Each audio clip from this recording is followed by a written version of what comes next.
at impacts, but really something that will stand on its own going on and be resources. So there's resources through CFFM, that's a Center for Farm Financial Management out of the University of Minnesota, that are simple for a startup person all the way through to really serious producers. And that could be cow-calf, that could be commodities, that could be really just any type of farmer, ag producer. The whole supply chain has been disrupted badly by COVID-19. So a lot of people are suffering and need access to capital. So CDFIs and native CDFIs especially can stand in that space and be part of the solution, and then maybe help leverage other resources so that these farmers, ranchers, and fishers can qualify for other things. So if this kind of project excites anyone on the audience and you're not a member of Native CDFI Network, we're trying to grow the tools so that people on the ground, the practitioners, can have what they need to serve their clients better. We need your help, and we'd love you to join. And thank you again, Jackson, for hosting this call, and everyone that's on this. And if you want to find out more, please reach out to Jackson or myself. Thanks. Thank you, Christopher. Yeah, great. No, so we'll continue to move forward. I want to note we're recording this part of the meeting, and I think at the end when we have our member discussion and other topics, we'll stop recording that part so people can speak more freely. But we had a request from some of our members that couldn't make it today to get a copy of the videos because they wanted to hear from Zach and how native CDFIs and ag can be working together hand in hand. So here's our agenda. First, we want to talk with Zach about exactly how native CDFIs work with ag. Second, we want to provide our members a quick update on the CARES update bill that was just signed by President Trump minutes ago, and then talk a bit about the set aside, which I think a lot of folks have already read up on, but wanted to make sure we answer any questions there. Third, we want to talk a bit about strategizing about phase 4, and as we've done several times already. And then fourth, we really want to open it up and hear from our members the challenges you all are facing, as well as some solutions and how we can all work together. So with that, I want to introduce our guest, Zach Duchenaux, and I'll read your bio. So Zach's a part of a third generation of family to operate a ranch on the Cheyenne River Sioux Reservation in north central South Dakota. He and his brothers are now raising a fourth generation on that same ranch. He's also comes from a tribal council background with the Cheyenne River Sioux tribe. And he's a third generation to do so, and has really been a great advocate. I know that other folks who are from Cheyenne River know Mr. Duchenaux and his family. They've got a great reputation out there.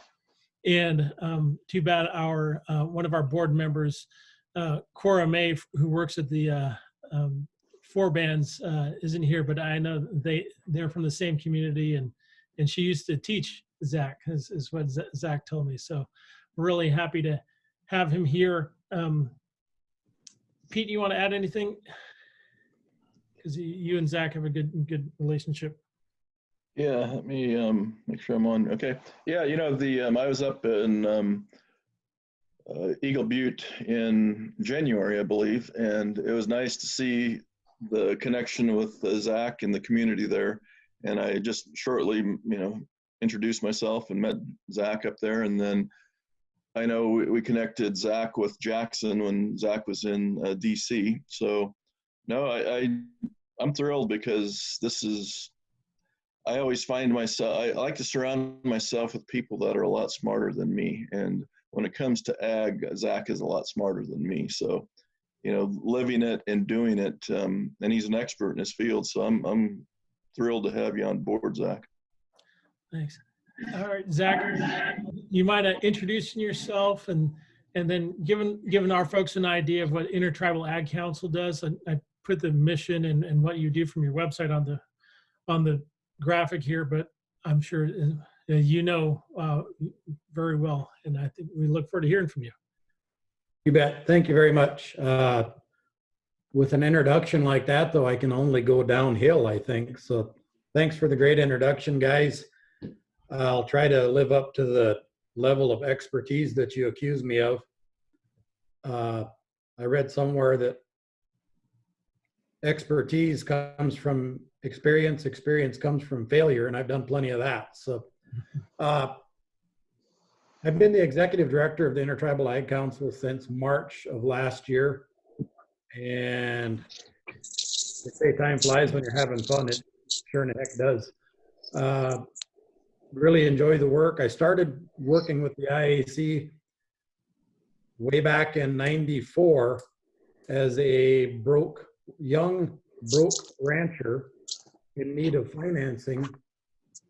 And so I started a part-time job with the IAC as a farm advocate, working with producers, helping them resolve their financial difficulties, helping them refinance, helping them access some conservation programs, and really fell in love with the commitment of the organization. That grant was a 3-year grant from the Northwest Area Foundation.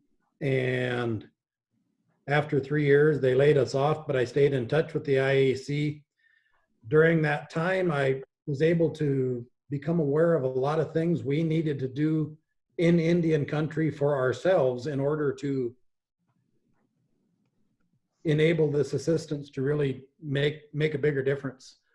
And while the IAC was working on changing things on a national front, up to and including enabling tribes to pass a body of ag law that would make the BIA manage their land the way the tribes said, instead of what the CFR said. We went to work here trying to get elected to the tribal council to put in place some of the changes that would allow agriculture to flourish better on Cheyenne River. I lost one election and then won another one. So in 2000, I was able to serve on the tribal council for 4 years, representing the District 6 on the Cheyenne River Sioux Reservation, and wouldn't trade that experience for anything. We were able to make some meaningful changes to our grazing policies that moved our tribe to the forefront in ag production, I think, and there was a great circle of folks around there that had a common vision, and we were able to put together a plan that would have some tenure for the leaseholders. As you're all aware, most of the ag production in Indian country happens on ground that is leased or rented on an annual basis or renewed every 5 years. Prior to us putting this policy in place, it was a free-for-all every 5 years, whether or not a farmer or a rancher would be able to secure the same leasehold or rental interest that they had previously. And what that leads to is a system of assistance that doesn't really fit, because all of the assistance in the world, your ag credit, your conservation programs, they're built around being able to have control of the land through the duration of that assistance. So by virtue of that policy change, now we have over 90% of our range units stocked on some level above 50% with Indian agriculture products, Indian livestock, buffalo, horses, cattle, what have you. During my tenure on the council, I was offered the chance to be the delegate to the Intertribal Ag Council, and I was named the secretary of the board and served in that capacity until 2000 and whatever last year was, 2019, when they made me the executive director. You're all familiar with the Keep Siegel lawsuit. Well, by virtue of the Keep Siegel lawsuit and the IAC's involvement in drumming up the support for it and bringing the things from the front line, the IAC was able to secure a technical assistance network cooperative agreement with the United States Department of Agriculture. And I was hired in late 2010 to run that technical assistance network. So we built a network of TA specialists that have expertise in everything from value-added agriculture to credit to conservation, starting in 2011. And now we've got somebody in every single BIA region and a couple in the Northwest. And their role is to provide frontline assistance to the ag producers or to the tribal farms and ranches or businesses that need that type of assistance. We also operate and maintain an American Indian Foods program, wherein we will take producers that do have a shelf-ready product. We will expose them to export readiness practices, take them through an export readiness seminar, and then we will fly them overseas to sell their product in the export market at no expense to them. And that's where we're really unique. There's a lot of other export programs, but because of the work of those that came before me at the Intertribal Ag Council, we get to do a 100% cost share on those type of things. The other component of our work is ongoing advocacy, and we partner very closely with Indigenous Food and Agriculture and some other organizations in the efforts towards the Native Farm Bill Coalition. We enlisted the help of NCAI, Intertribal Timber Commission, and were able to secure a significant amount of funding from the Shakopee, Metawakan Sioux community to help stand that initiative up 4 years ago.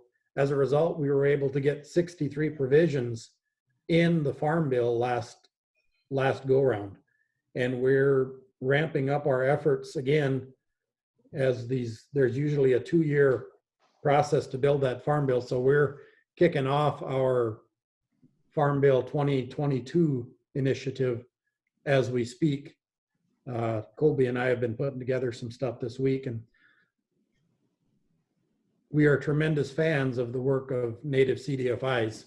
And as such, we will make sure that we do everything we can to get some more inclusion for our brothers and sisters in the CDFI world in that Farm Bill. Right now, we're a little bit of an afterthought. You know, it's a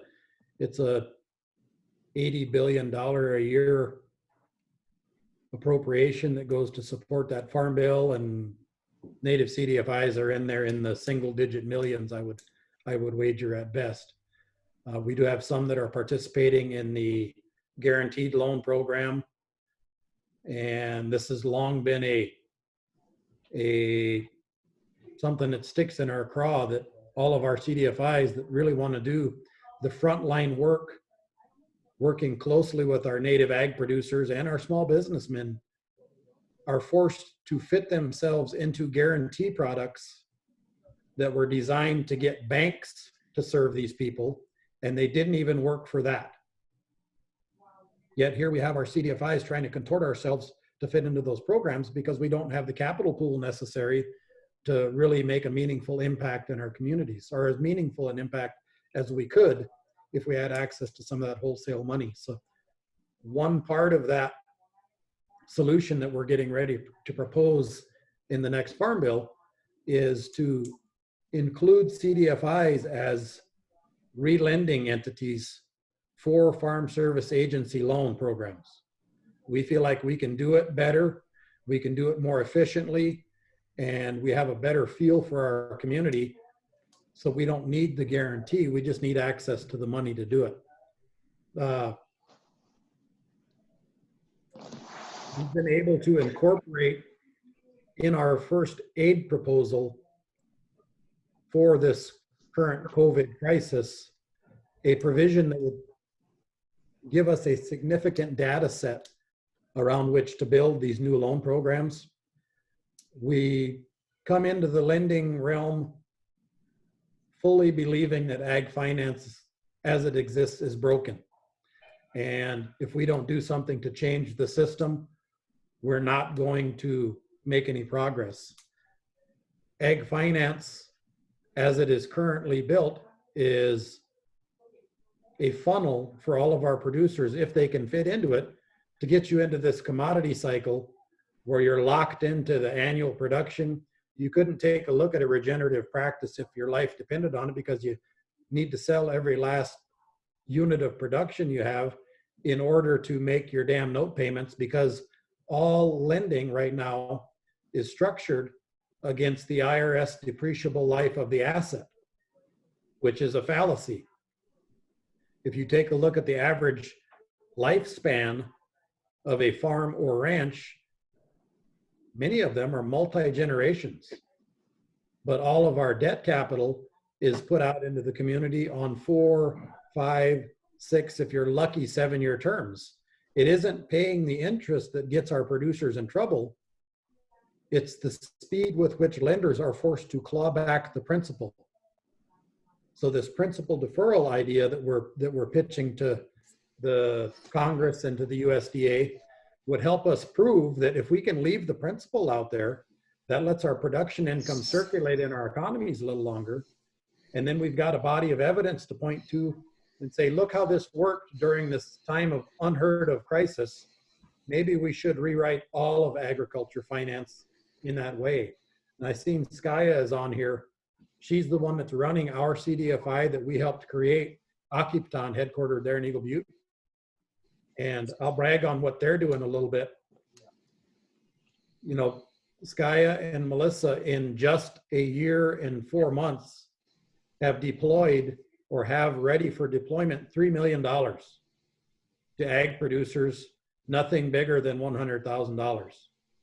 And a significant portion of that is in our new return on investment model, where we, instead of giving the producer a loan and then start to claw back principal, we leave the principal deployed and we want a return on investment while he builds his business. And the difference for our producers between $100,000 of commercial debt at 5 years and 6 or 7%, and our return on investment model where we are realizing a 10% internal rate of return is about $15,000 a year for the producer in his pocket to grow his operation. For every $100,000, we create $15,000 more capital for the agribusinesses. We've got everything from a cattle producer over in the Lumbee Nation. We've got a greenhouse over to Pendleton, Oregon, or Portland, Oregon, one or the other. We've got cattlemen up in the north part of North Dakota. We've got a buffalo producer over in Siston. We even got a guy that went and bought a goddamn horse in Oklahoma. Not that I don't like horses, I just think that our money should go better places. So we've got ag transport people that we've financed. So we're trying to be all across agriculture, from literally the person out there working in the dirt to the plate. We haven't yet built any restaurants or anything like that, but we hope to in the near future. So that's the first step of really changing ag finance. We do have a conventional loan product that we put out, and the main reason that we do that is this return on investment, this equity injection model is such a foreign concept to a lot of our producers that someone would want to treat them that good, that they just want to get a loan and pay it off as quick as possible because that's what's drummed into our head. I don't feel there is enough fair credit out there. And if you have fair terms on your credit, you know, if you're getting the FSA loan at 2.3%, the last thing you need to do is pay that off early. It just doesn't make any sense because you're betting on your ability to make money with someone else's. Keep it longer. So that's where we're at with that. We're working on a couple of other initiatives, and guy has an endowment that we have housed over with the Indian Land Tenure Foundation right now. They're deploying that into Indian businesses in California that are guaranteed by the gaming fund. But we're putting together a proposal right now that would have us put our money where our mouth is and not only invest that in our CDFI, but others, so that we can have a loan guarantee pool for mission investment. We all, well, I don't know if we all do, but I do. get weary. Yeah, thank you. I damn sure get weary about hearing philanthropy talk about all the good they want to do and brag on native CDFIs as their standard bearer out there and nickel and dime us to death. Give us just enough to keep us coming back for more. So what this guarantee pool would do is we would guarantee their mission investment in CDFIs using our $2 million if they match it 50 to 1. So they would really be at no risk. And that's the next big thing that we're working on trying to do. We need to figure out the way to deploy that guarantee pool so that we have liquidity should anybody need to exercise that guarantee. But as long as we continue to try to fit ourselves into the mold that was built for the banking industry to build a captive audience for them, we're going to continue to get the crumbs that they leave hanging around the table. And I don't think there's any of us on the line right now that are to a level where we're self-sufficient, where our loan, our investment policies support our activity. Skaya and Melissa got it done with only $3 million. But we really think that there's an opportunity here to capitalize on agriculture as a backbone for native CDFIs to branch into other things, because you're secured by real assets. You've got your name on the check when they're getting their production sold. There's so many benefits to it that we think that it can really help rebalance the portfolios of all of our brother and sister CDFIs. I'm going to shut up there for a little while if nobody objects and see if there's any questions. Hey, Zach, I've got a question for you on the, the partnership that Native CDFI Network, Muskogee Loan Fund, and the Native American Agriculture Fund came together on, then also the University of Minnesota, the CFFM system. You've worked with that, haven't you? Yes, I have. And can you kind of elaborate a little bit on how powerful that is? Yeah, so Center for Farm Financial Management has a product they call FinPac. And the folks that are on the screen right now, they've all been working in ag finance since before I ever knew what a farm loan was. They were out there building spreadsheets and building business planning software to help producers be able to take control of that aspect of their production. The great part about what they've done with it is now they've got a product that they're selling to ag lenders, and they're getting ready to roll one out that's actually cloud-based, a lot like T or Down Home or whatever the other CDFI underwriting and loan tracking softwares are. But all of their data is linked on the back end. So your portfolio would be linked and feeding data into their database that you have access to. So you would know what the average cost per production unit is for wheat or cows based on all of the deployment that they've done with their FinPac software. And to be able to capture that data and then segregate the Native American data and the work that the CDFIs are doing would give us a tremendous amount of leverage when we go to talk about our impact in our communities and why CDFIs are the best solution for agriculture. So the FinPac deal is just a great deal, and I'm really excited to see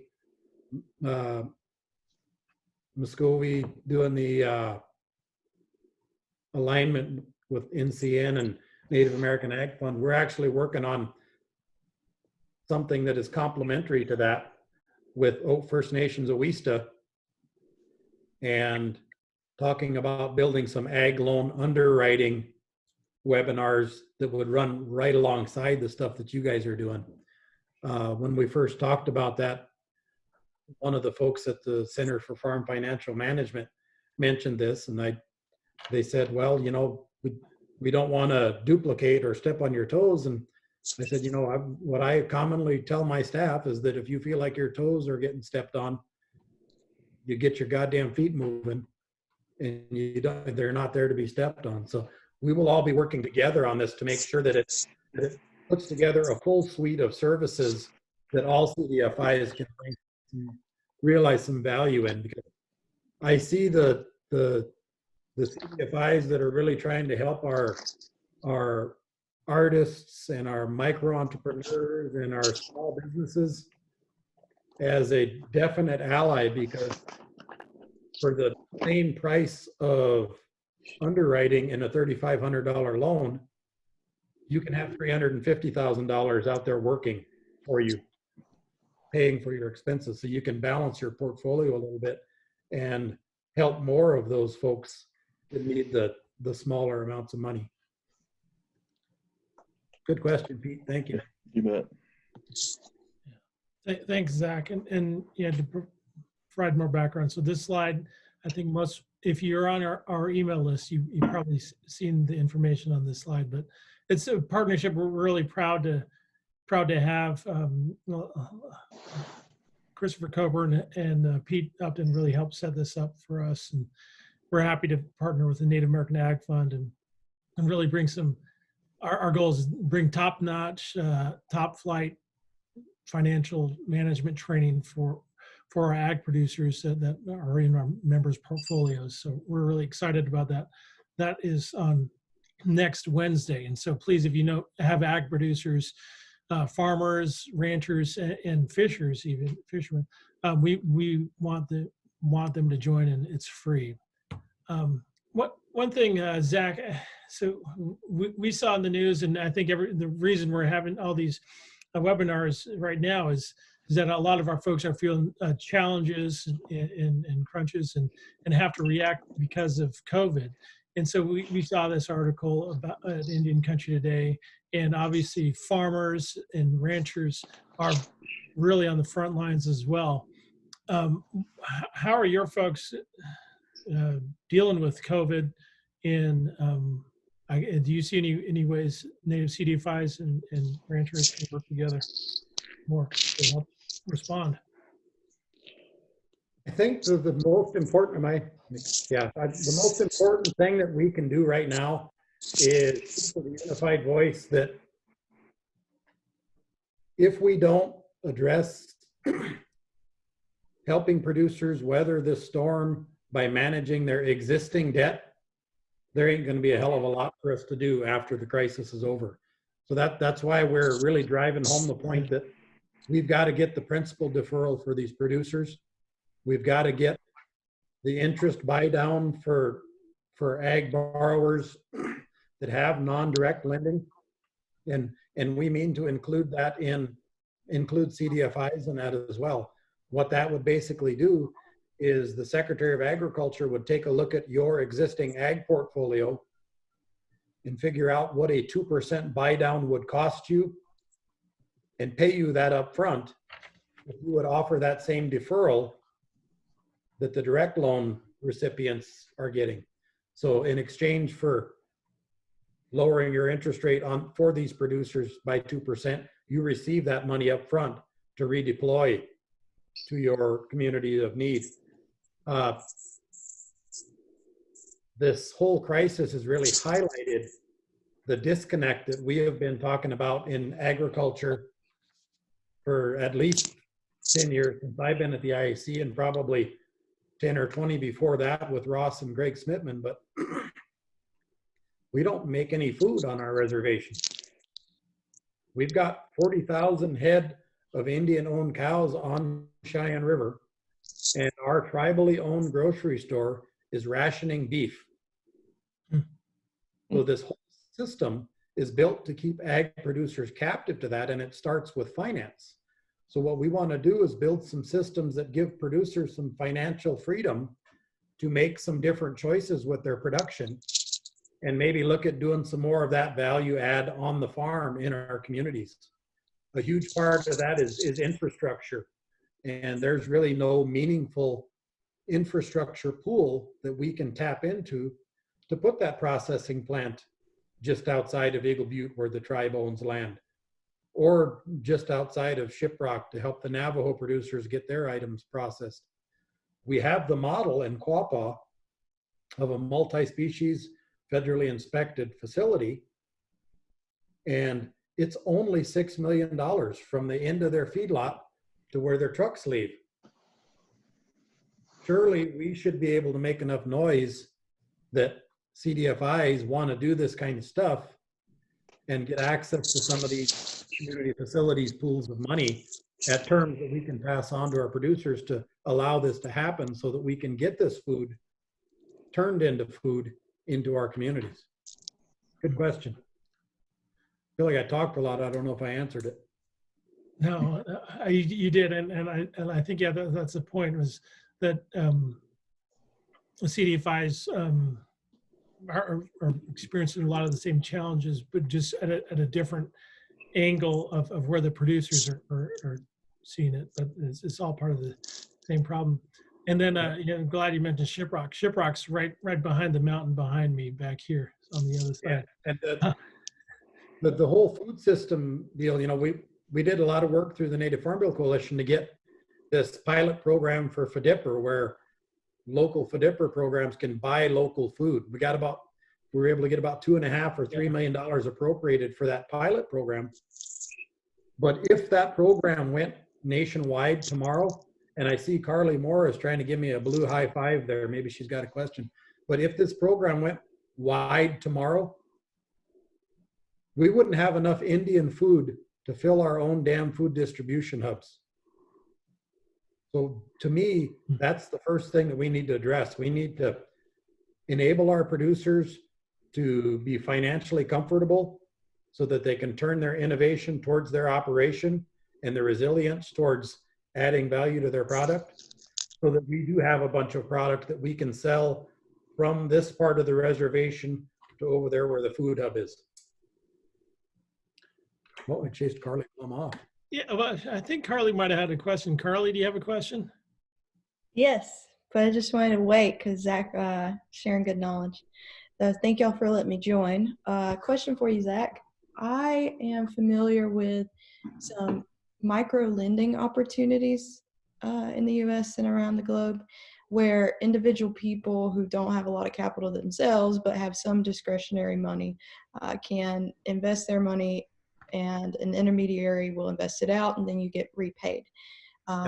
And I was just wondering if you see that as an opportunity for Akipton or other native CDFIs, for people who want a return on investment but maybe don't want to go to the stock market. Yeah, absolutely. God bless you for pronouncing it right too. We thought we picked a pretty easy name, but boy, I have a heck of a time getting my IAC board president to say it right. But yes, absolutely. One of the ideas that we have with our return on investment model is that we need to start working on the development of an app. On that app, people would be able to treat it just like their Black Hills Federal app or your Bank of America app, and you would have money in savings. The money that you put in your savings account would go into this network of CDFIs that are doing ag lending, and we would put that out into the community, grow these products with your money, and the long-term plan is to have that linked to Amazon or Whole Foods or some other food delivery system, to where you can either take the improved return on your savings in the form of product, or you can take it in the form of cash periodically, and we're pretty certain we can get you 3 or 4% at the very least on your savings account, where you're probably getting 0.1 something at your bank. Great question, Carly, and there's absolutely a place for that. I think we just got to get our heads together on putting that app together so that it makes it really easy for people to just swipe left and dump their money in. Or is it swipe right's the good swipe? I don't know. Good question. Thanks. We want to open it up to anybody else who has any other thoughts about the share with Zach, or questions for him, or other ideas about how ag is working in your portfolios, or or the challenges, maybe some of the, if you have ag producers in your portfolios, if they're facing challenges.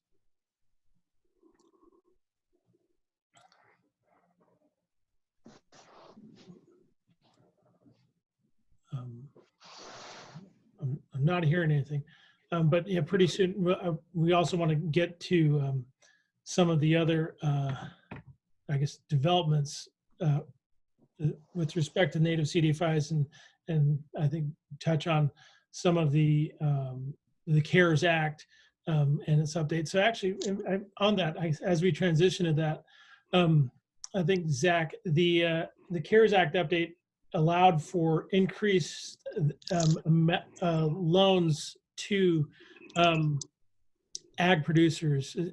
Is that benefiting your folks, or is that and not does that not impact, or are there other ideas that Intertribal Ag is looking at for a future COVID legislative package from Congress? Yeah, we've got a big package of stuff that's rolled out, and that loan relief package is just the first swing at the ball. Mm-hmm. I've been reading the CRS report that's getting pushed around about this latest change to the PPP and the EIDL programs at the SBA, and what it reminds me of is if you take a big vat of sausage and you try to cram it in the goddamn machine and hope that an animal comes out the other side. The simple solution is to fix ag finance, not try to push us over into this SBA deal that doesn't fit us. And the challenge remains with these programs, eligible expenses, farmers and ranchers usually don't have. We don't pay health insurance. We don't pay ourselves a salary. We don't have benefits. We might be able to squeeze our mortgage interest in there, but the mortgage payment's the problem, not the mortgage interest. So it's still an ill fit.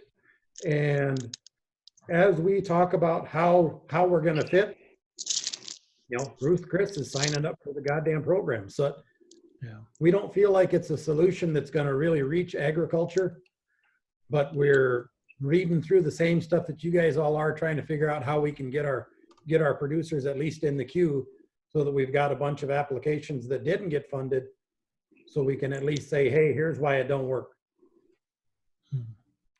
For the small businesses affiliated with agriculture, the local co-op, the local feed store, local restaurants, those type of things, absolutely it works and it's great. We just hope that they remember to remind the policymakers that they're part of the ag and food system and not only a small business. Well, that sounds really similar to a lot of the work that we've been doing, and also really the challenges that native CDFIs have been facing with the CARES Act response. And so I want to pause really quickly for one last question for Zach on this, and then we'll transition into the other part of what we wanted to go over today too. Okay. Well, if you have, if you don't mind staying on, Zach, we want to hear your other thoughts on the CARES. But I think if other folks have questions for Zach, his website is indianagcouncil.org, and he's been really generous with his time with us. So thank you again, Zach. Indianag.org, I guess. Yeah, there you go.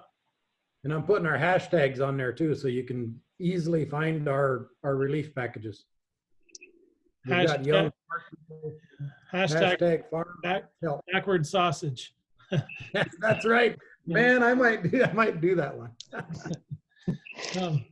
Oh yeah. So actually, this is one thing. This is breaking news. Just right before we got on the call, I wanted to share this with our folks.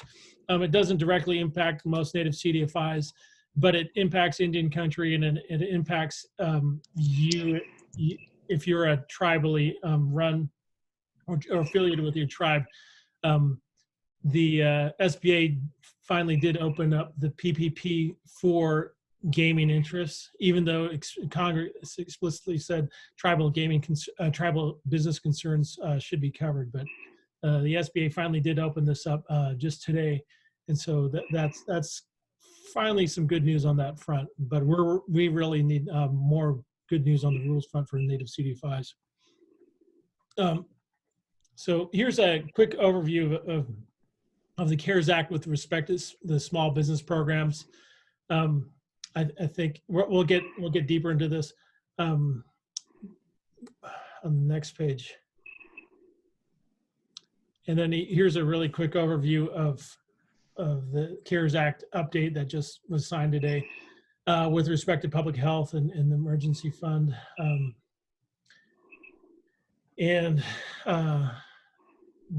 This has been really received with mixed. It can really been given mixed reviews from Indian country the way it's been received on the healthcare side. But the let's see, okay. But here's the language that I think is relevant to us, and I think a lot of folks saw some headlines that said that CDFIs, or a couple days ago, CNN was running some headlines that said something like CDFIs were going to get 60 billion, and other headlines said CDFIs are going to get 30 billion in the CARES fund. And so a lot of folks got excited about that, but really, unfortunately, and going back to the backward sausage, the backward sausage of this is that it's a set aside for small and community financial institutions and minority depository institutions, which is good, but it's set aside for them to do lending for the PPP. And everything in the bill indicates that native CDFI, this should be a good thing for native CDFIs. It could be up to, okay, this is actually community financial institutions. We could be up to up anywhere from 10 to 30 billion dollars could be set aside for CDFIs to do PPP loans. And so I'm looking at this this bullet point down here. The community financial institutions with asset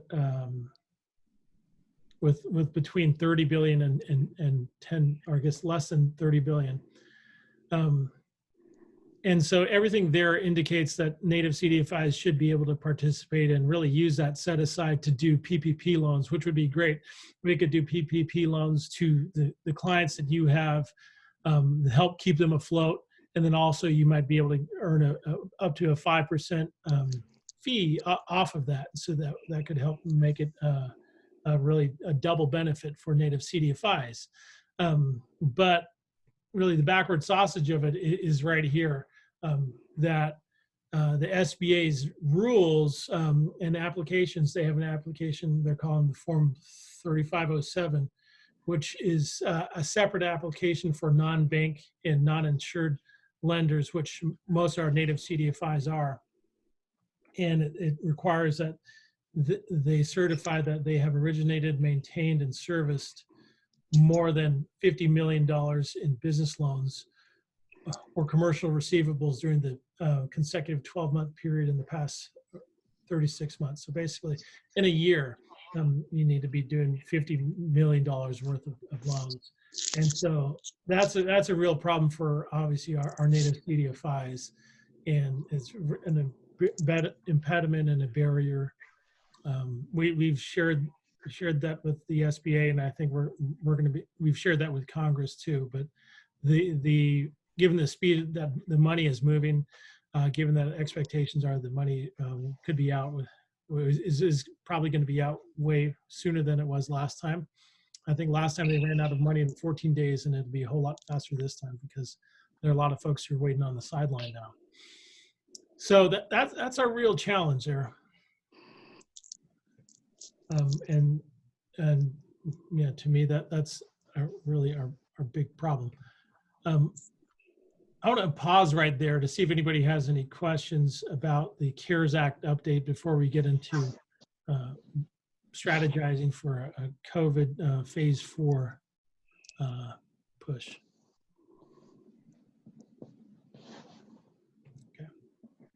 Jackson, I might throw that phase 4 deal right there is what I was going to talk about, if you don't mind. Awesome. Yeah.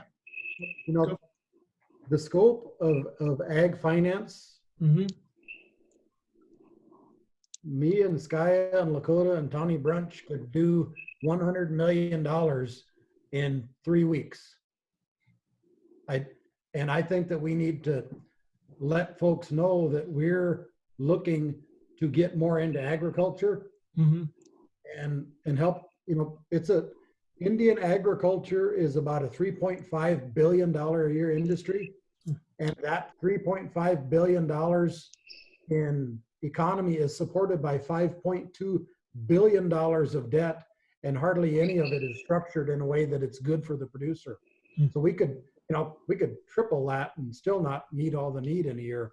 But I think we should get together and figure out how we want to strategize and position ourselves to take a greater share of the ag debt in Indian country away from those other places that aren't treating our producers so well.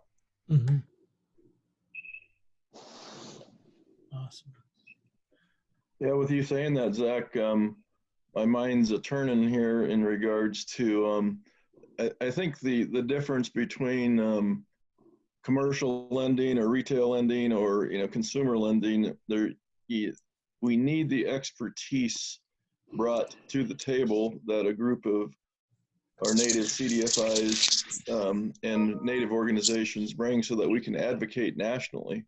And I really do. I think the more that we really need to brainstorm about this and collaborate a little bit more, because what Zach said there is so true. And so many times as we go to the Hill, knowing the right people in those circles is very critical when you're doing advocacy. So we may want to brainstorm about that and get Zach on the phone again to how we can create a pot of ag producers that we build from. So you might have just created more work for yourself. Hey, I was going to do it anyway, and then I'll have some real brains in the storm. Yeah, we want to support that initiative and really bring as much capital to our lenders as possible.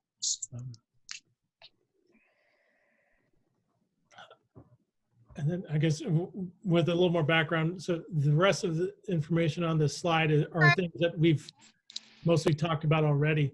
And these are going to be the piece of information that NCN is talking with Congress about moving forward.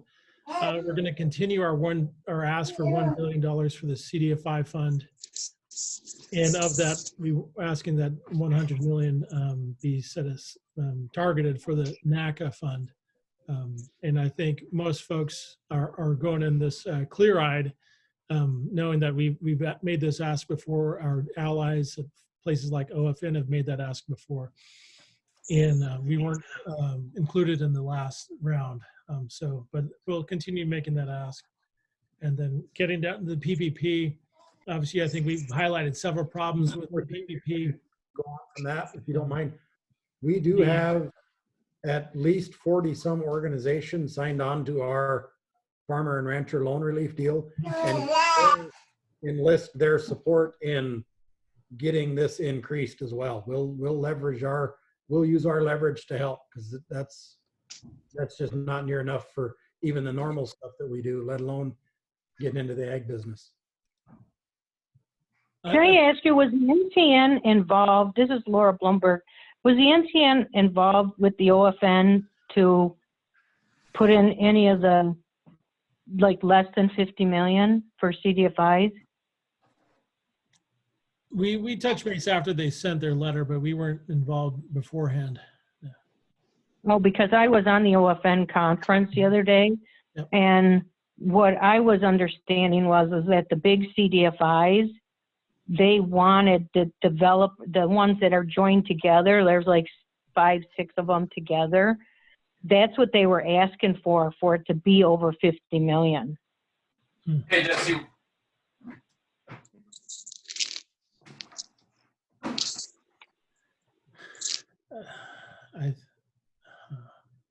That's good to know, I guess. But Yeah, and with that, I think it's you know, you just got to go back, and you don't like to go there, but, and I'm going to say this with, it gets back to not wanting to share.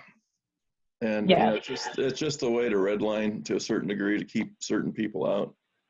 And that's just my opinion of, and really, I think in the previous years, I go back maybe 5 or 6 years with NCN. At one point in time, you know, I don't know if we made any headway, but we met with them, the SBA in DC, and asking them if there could be another program for native CDFIs so that their benchmarks weren't so high. And there's been such a turnover with the, you know, since I've been around, there's probably been at least 3 different people there. So I think that's one thing that we really need to advocate for is getting that 50 million down, and maybe, you know, you want to call it a set aside or another program or just native CDFIs. But I think we need to start the dialogue, you know, sooner than later. I agree because I was on there with Mark Pinsky, and he and the rest of the developing CDFIs, basically that's what they were promoting, is that there's, you know, they're joining together, you know, there's a bunch of them that have joined together, you know, that are huge CDFIs. There's 6, 7. I've been around the CDFI world since it began. And so that's what they were, you know, requesting is that the bigger CDFIs would get a big piece of this money, and we're asking for the developer CDFIs to be able to have it over $50 million. So, and I wondered why the NCN wasn't involved with that letter. So who wrote the letter? Or, Well, OFN had written a letter okay. asking for that. They were very involved with this. Yeah, that's a good question. I think that we probably need to follow up on and find out why. I'll call them today. Yeah. Mark is involved with the I mean, he created, I think, or there's a new CDFI. It's with Adina that did strategic planning at one time, because I was having her going to come up. So there's a whole bunch of them involved, and when on that conference, we're a small native CDFI. So we don't, you know, we're doing more farm loans than anything.